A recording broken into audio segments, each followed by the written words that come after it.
Well, thank y'all so much for joining. We're here to kick off our first webinar with the Durable ETA chapter. So, and thank you so much, Heather, for being willing to partner with us on this one. So, for those of you that do not know, we're working here with Durable, which Chase is on the call as the head of Durable. I've been helping him grow his the ETA Utah chapter within Durable, which is the local business commons. I believe, Chase, you guys are at, is it about 1,300 people now in the group? I think we just crossed 1,400 business owners in Utah. So yeah, it's been fun to watch the commons grow. That's awesome. Yeah, and then within the ETA chapter that I'm helping run here, we're about, I think, 130 or so as it sits today. So, but yeah, like I said, we have Heather here today to talk about scaling through acquisitions. Before we jump in, just a quick highlight of the chapter. We just started a few months ago. We've had 2 successful in-person events, and like I said, this is the first online event. We're very excited to get rolling on that. We've assembled a great advisory board. You may see some familiar faces on this, Heather included. So thanks for being willing to sit on that board with us, Heather, as well. But everyone from successful searchers to successful operators, some leaders at the local universities. Really excited to have this group together, and we much appreciated for being willing to help. And just last week or so, we assembled our official leadership team here at ETA Utah. So I say these things and so that it's clear that we're moving with a lot of momentum to really be the one-stop shop here in Utah for people looking to get into ETA or that are involved in ETA and looking to grow. And with that said, I mean, there's no better person to talk about ETA in this space than Heather. And I guess, sorry, Heather, before I kick it over to you, would love to kick it over to Chase just to talk about, ETA Utah, what we're working on here at Durable. If you want to talk for a sec, Chase. Yeah, I mean, I'll keep it brief because I'm looking forward to letting Heather do her thing. I've known Heather for years, and I've never not enjoyed myself when she's on stage or behind a microphone, and I've never not walked away having learned something. So I want to keep my remarks brief. But Joe, thanks for leading the ETA chapter as chair. For those who have been following Durable's meandering journey as we've tried to figure out who we are and where we fit into the universe and what we're trying to build, ever since we started talking about Utah's business commons, I think things have really started to click for what we're trying to build and where we're trying to go. And the idea is every great city had a common square or has a common square. And I think for Utah small business owners and operators and those interested in small business, I think there's a lot of room to go create a commons. This gathering place to find community, to find event programming, education, to find folks who can support you in your journey. And so that's what we're trying to go create. And I'm really excited to have Joe leading the ETA chapter because I think a part of our model really only works if we have a variety of chapters and sub-communities underneath the Durable ecosystem. So if you think about Durable as today a community of about 1,400 business owners in the state of Utah, over time, what we want to have emerge are just organic and really natural chapters. ETA is the first chapter. Those interested in entrepreneurship through acquisition or M&A. And so Joe really inspired me with his enthusiasm for building out this chapter and was willing to spearhead and take the lead. And I worked with him to go build out the ETA chapter advisory board, with which Heather sits on. And I'm just really excited for what's in store. I think Joe and his team alone have something like 8 events on the horizon over the next several months, just very focused on ETA. We're about to start working on a women's business owner chapter. And then from there, it can be geographically focused. It can be industry focused. One day I see us having a manufacturing chapter, a chapter for restaurants and bars, a chapter for fill in the blank. And so I'm just really excited to see where that goes. And I'm really excited to watch the ETA chapter come together. This was the first webinar we've put on in a really, really long time. And so thanks for bearing with us across Luma and getting the right link and getting the right format. We're building as we go, just as I imagine each of you are in your own businesses. So I just wanted to say thank you to Joe. Thank you to Heather. We'll have a surprise fun guest from Live Oak on this call, which Heather will tee up in just a minute. But yeah, really just wanted to kind of set the stage with that and share my gratitude to you, Heather, and turn the time over to you. Okay. Hey, Chase, we're having Yes, trouble getting Ryan on. I just texted you his phone number. Can you you got it. get in I'm touch on with Ryan, please? it. Guys, Um, I'm in on my phone. I don't know oh, what's you're going in. Okay, awesome. Okay, so I think we're set then. Can you guys see? Is that working? Are we good? It is. Okay, got it. hooray.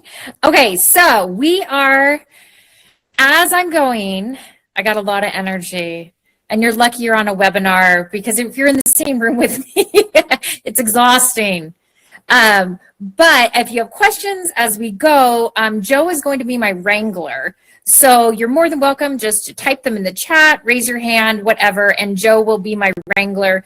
And so at the end, I'm more than happy to answer any questions. I will speak for Ryan. He is more than happy to answer any questions. But we're going to go through a prepared presentation and then we'll go through a Q&A at the end.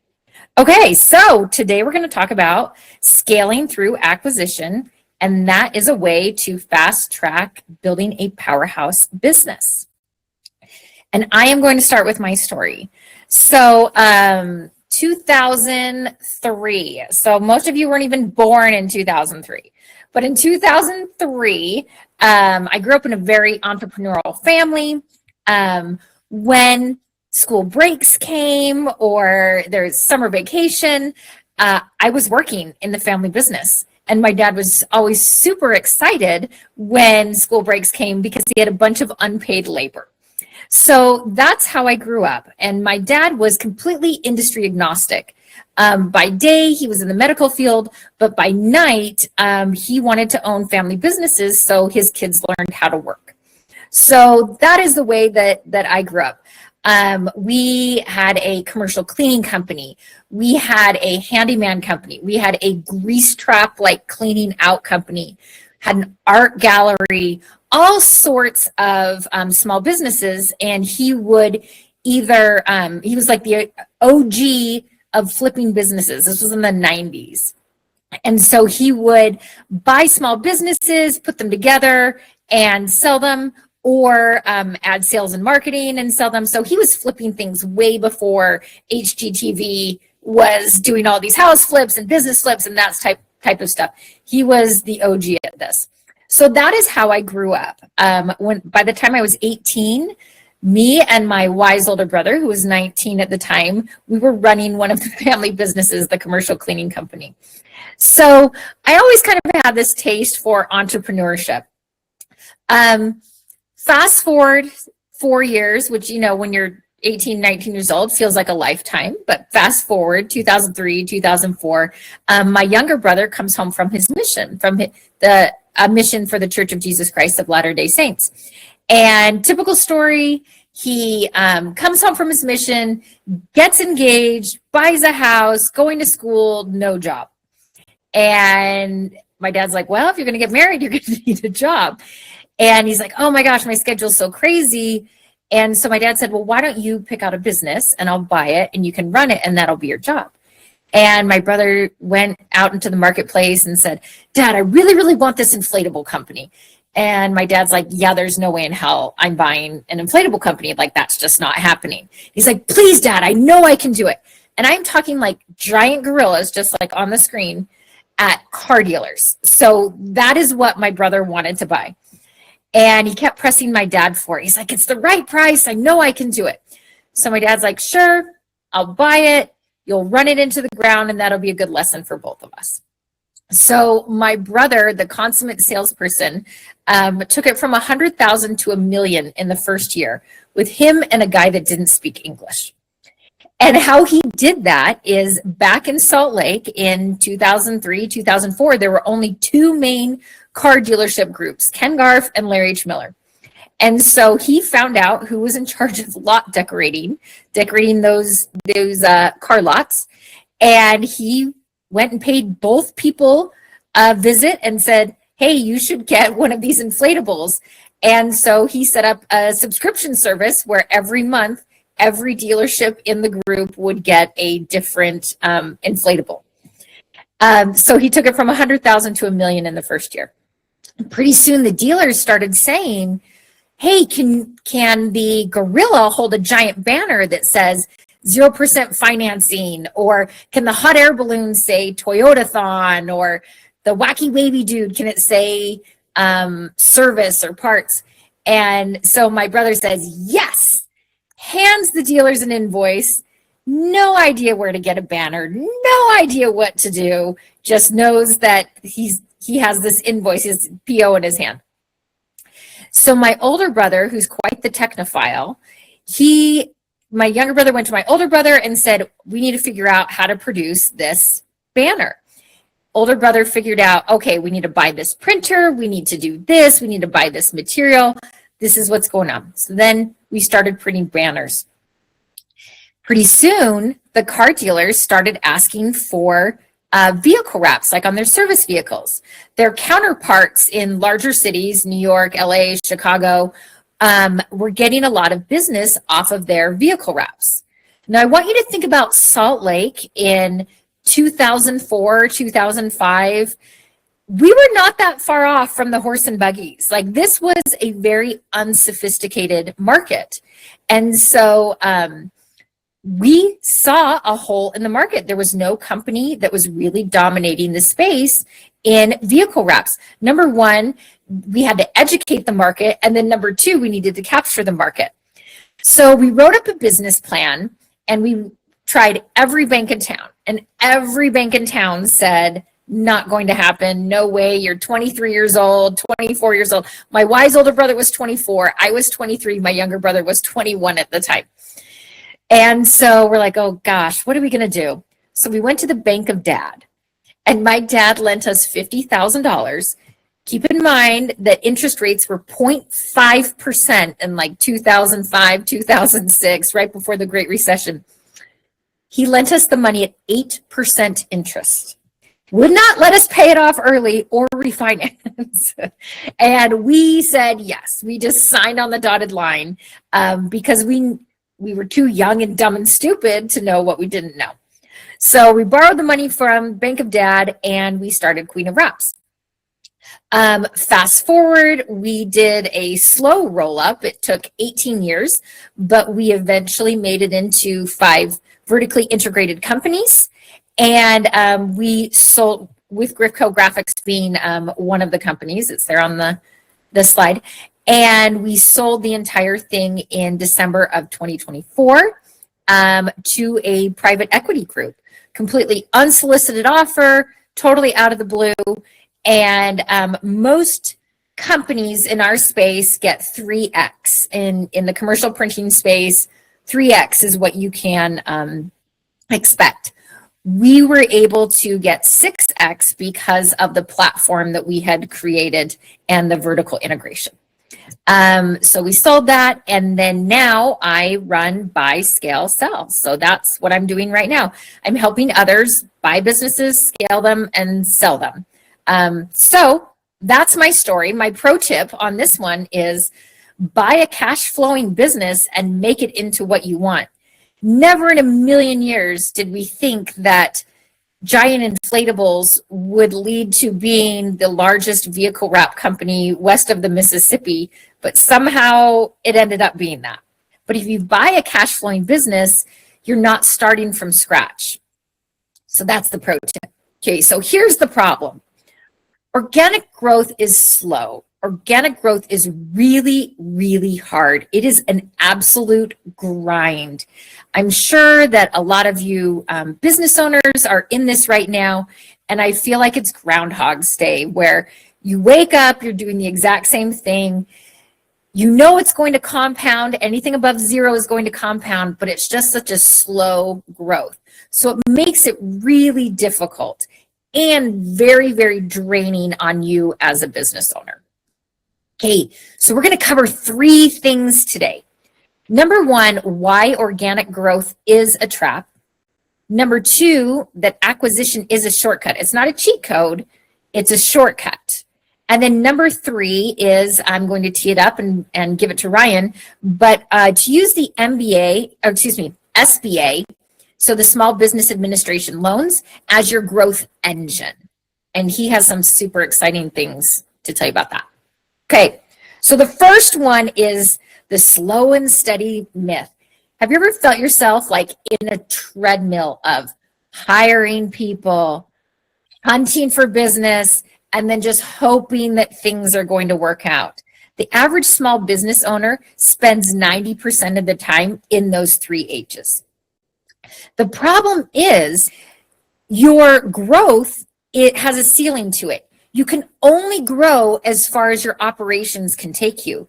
So it's almost like the Paula Abdul song. What is it? 2 steps forward, 3 steps back. So they're playing off of each other. You can only grow as fast as you can have support for it. Otherwise, your infrastructure just completely breaks and then you're back down to 0. So slow and steady growth works, but it's slow. Here is an option for you. So why would you try to obtain clients one at a time? You can literally buy thousands of clients by buying another company. Makes sense, right? Okay, you're also compressing time and you're buying cash flow. So the average business takes about 3 to 7 years. You know, the old adage, like, if you're not making money in 3 years, you have a hobby, you don't have a business. The same thing goes for the 7-year mark. If you're not making about $1 million in revenue at the 7-year mark, you have a hobby, you don't have a business. Okay. So what we want to do is compress that time. We want to compress that J curve. We want to compress that slow growth into a faster time. So when you buy a company, you're buying revenue from day one. You're also buying the systems, the infrastructure, and the customer list. You are no longer acquiring customers one by one. You are bringing thousands into the fold at once. Another benefit is you can literally eliminate your competition. By buying your competitor, you are buying their customer list and you're totally eliminating that competition. So you have a fragmented market that is turned into a consolidated market. And that's a great position to be in. Okay, here is the giant warning before we get into anything. You need to make sure that your own house is in order first. You must have a solid platform for this to go on. Usually that means $1 to $2 million in revenue and about 10 employees. So what you want to do is you don't want to add to the chaos. When you are first starting a business, it is completely chaotic. And if you're doing 600,000, 700,000, that's so awesome in revenue. However, you do not have a well-oiled machine yet. So you must have your house in order before you bring someone else in, before you make that acquisition. Here is a system that I use. It's EOS. If you want a free copy of Traction, put your name and address, or put your name in the chat, or your email in the chat, and I'll get back to you. That's a system that millions of businesses use. I have used it personally on my own businesses. I'm not saying it's the world's greatest system. I'm just saying it's a system that works. It's the entrepreneur operating system.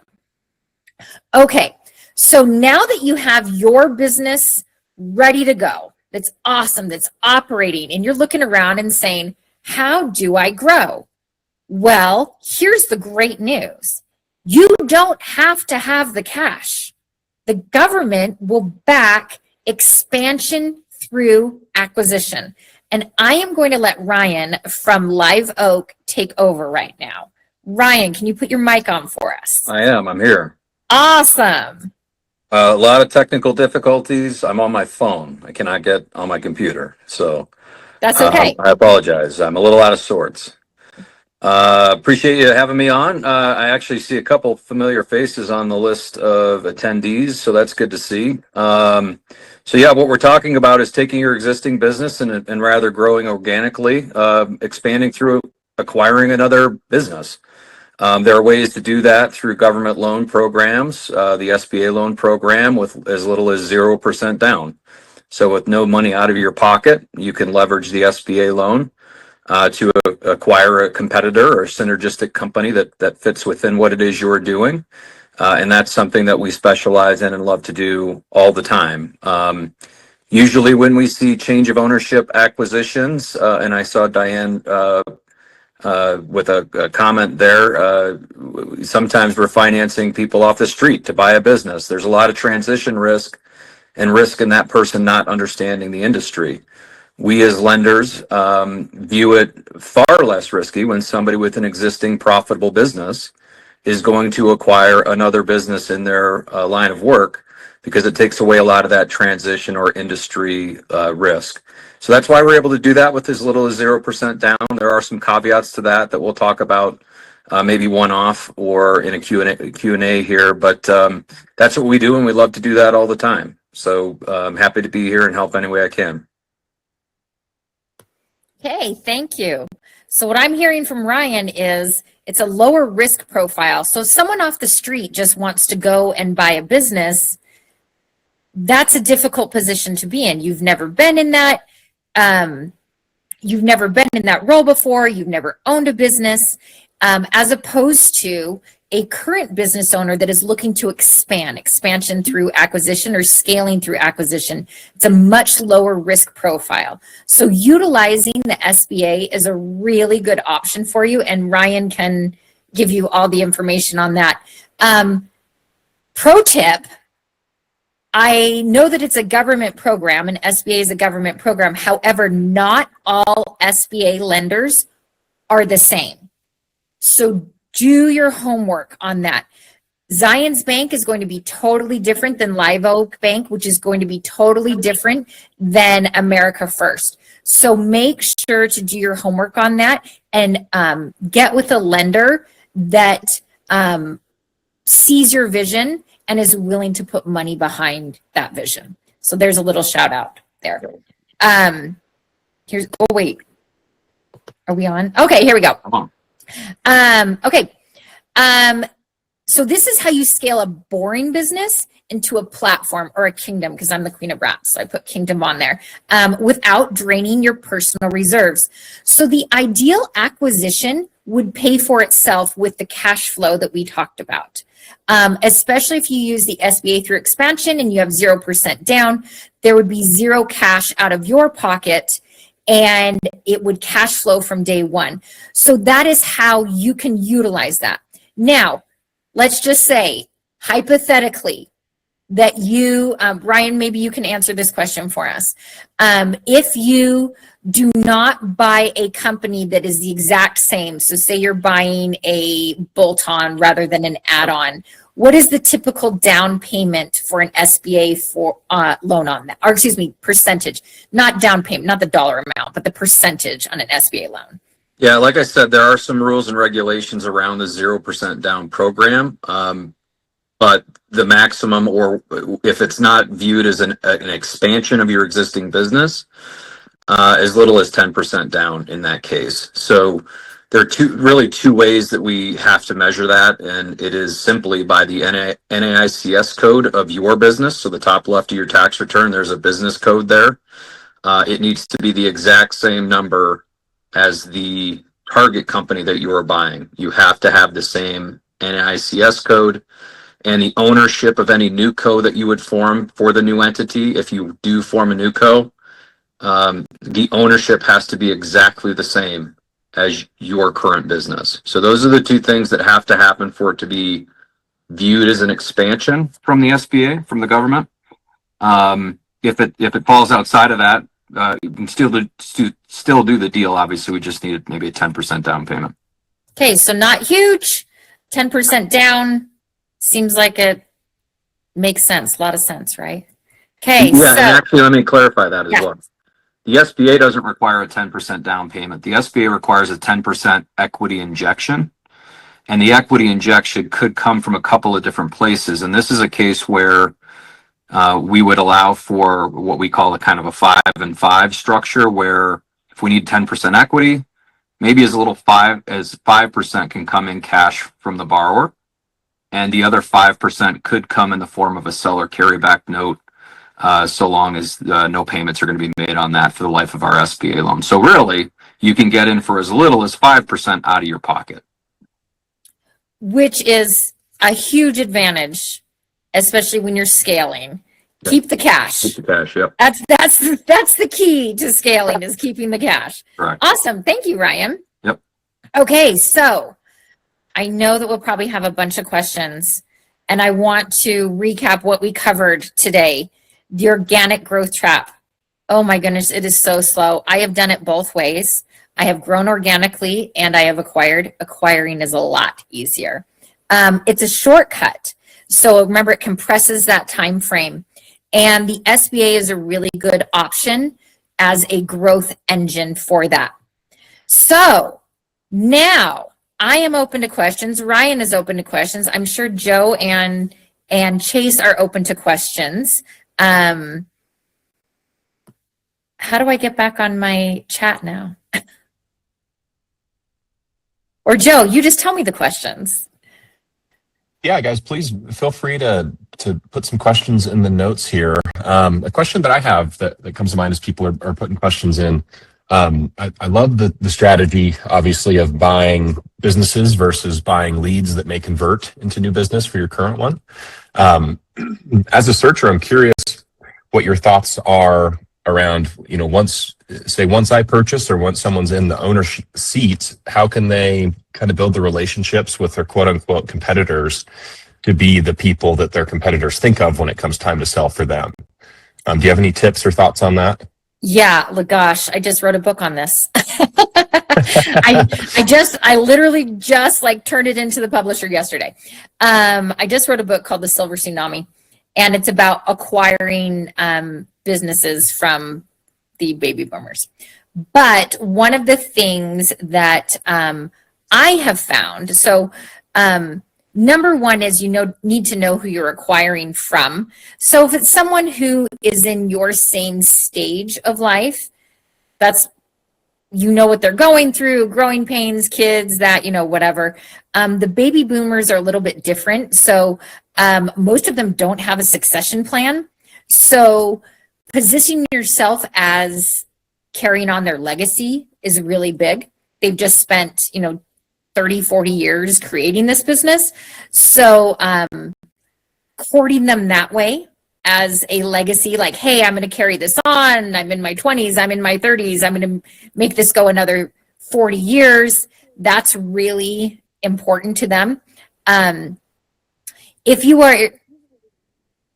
you know your competitors, I always say there are only 4 good reasons to sell a business to sell a business. Okay. So number 1 is death. Number 1 is disability. Number 2 is disability. Number 3 is divorce. I see a lot of that happening. They must sell the asset in a divorce. And that's usually going to happen to people in their 40s. And the 4th one is disagreement. So when you have partners that just can't get along, what you don't want to look for is someone who is looking for other projects or has lost interest in the business. That makes it more difficult because the engine isn't working as strongly. It isn't firing all cylinders. So getting to know them personally is really the key to making those connections. I'm hoping I understood your question, Joe, and I answered it how you wanted it. Certainly. Yeah. I mean, it sounds as you see your competitors age or maybe reach one of those steps where an exit of the business might make sense. It's so important to build that relationship and get the best understanding of their position so you can help, it sounds. And the ideal position for you to be in is to have first right of refusal. So, hey, I know you're going through a divorce right now. I'd love to look at your business. You want them to think of you first.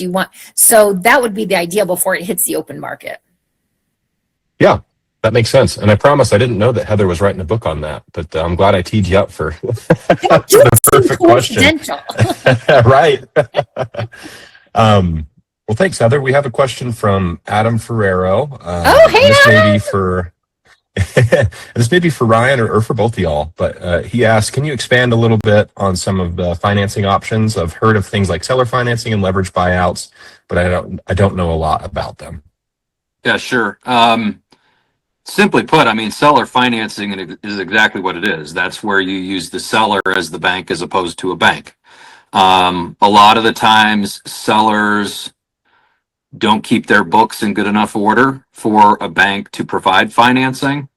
And sometimes a deal might be too hard, or a fuse is too short and you don't want to wait on a bank in the SBA process, which could be a couple of months, let's say, where you just want to hand your down payment to the seller and have the seller provide you a note. So if you're going to do $1 million deal and does not qualify for the 0% down, let's say you gave the seller $100,000, which is 10%, or whatever number you guys agreed to at that point, and the seller would provide a note for $900,000. It's very simple. You now owe the seller monthly payments until paid in full, whatever the terms are that you agreed to. But again, Dion and other business brokers out there might be able to talk more about that, where I think a lot of businesses are sold via seller financing, probably a lot of because of the financial or lack thereof, the financial due diligence that you can do on the seller's business because of the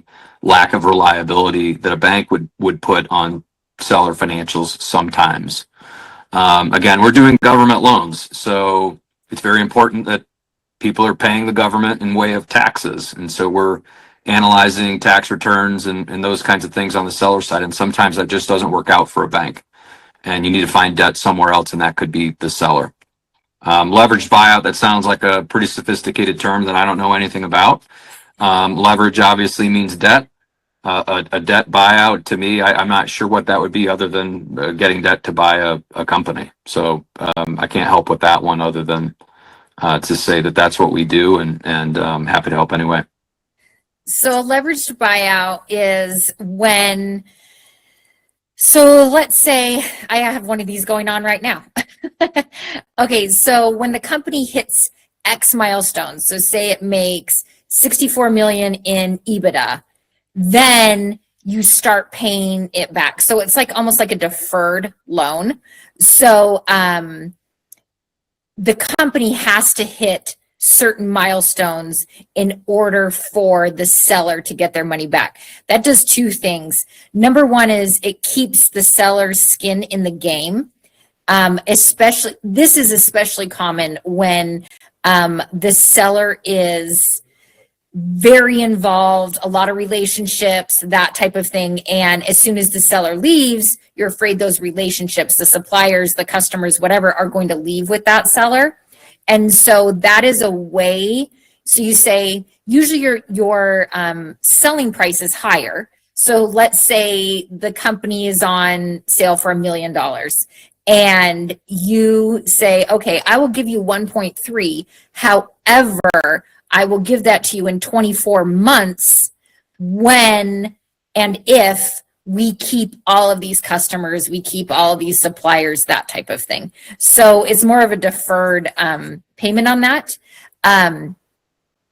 So the other thing about seller financing is make sure you know who you're getting in bed with.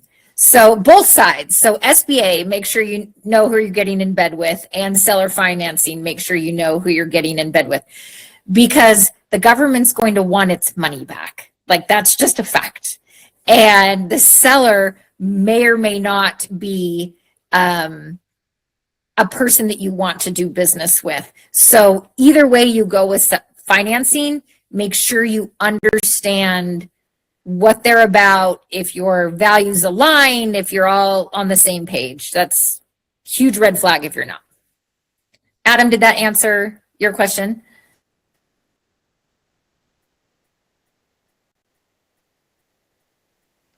Yes, he said. Yeah, thank you. I really appreciate it. Okay, awesome. I've known Adam for a long time, and he is a real go-getter. So if any of you have any businesses you're looking at, he might be a good partner for you. Thanks, Heather. You're the best. Any other questions before we end? Feel free to throw those in the chat if you do have any questions, or hop on the mic too if you'd rather.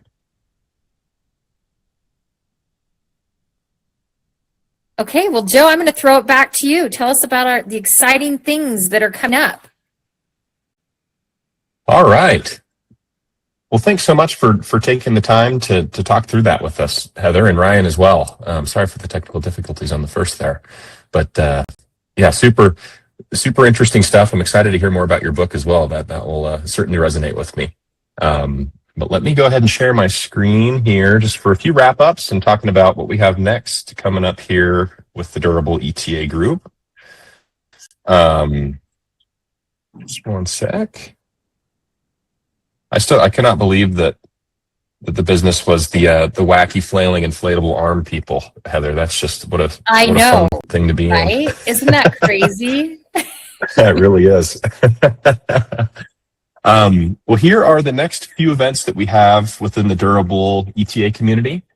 And again, these are all free to attend. So we'd love to have y'all if this is a realm that you're interested in exploring more, or that you're already within and just want to meet other like-minded people.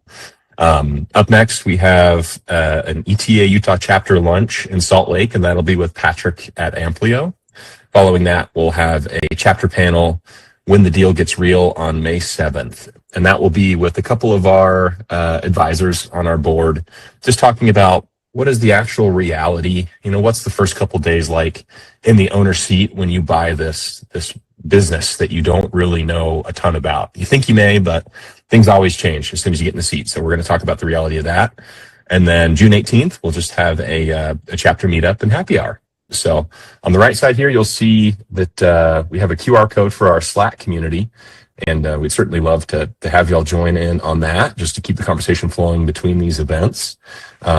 As I mentioned, we have about 130 people now and are continuing to grow. So the more the merrier. We'd love to have y'all and see what we can do to help in your journey. And with that, we also have a volunteer contributor program. If you have an interest in working with us at Durable and helping shape the small business community here in Utah, we would certainly love to have y'all get involved in future chapter leadership. Join our events team and more. So please email hello@builddurable.co. And we'd love to have you as a contributor. And with that, just want to say thank you again so much, Heather. We truly appreciate you being willing to partner with us on this and talking through what you're working on and all the excitement that's going on in your life and all your advice too. So deeply appreciate you and thank you as well to Ryan at Live Oak. We look forward to working with you on more events here to come in the future.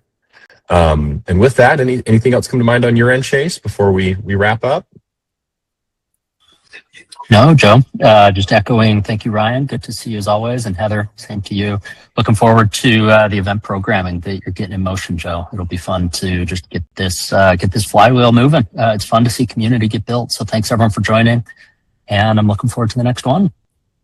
Okay. All right. Thank you. Thanks so much, everybody. Y'all have a great rest of your day, and we'll talk to you soon.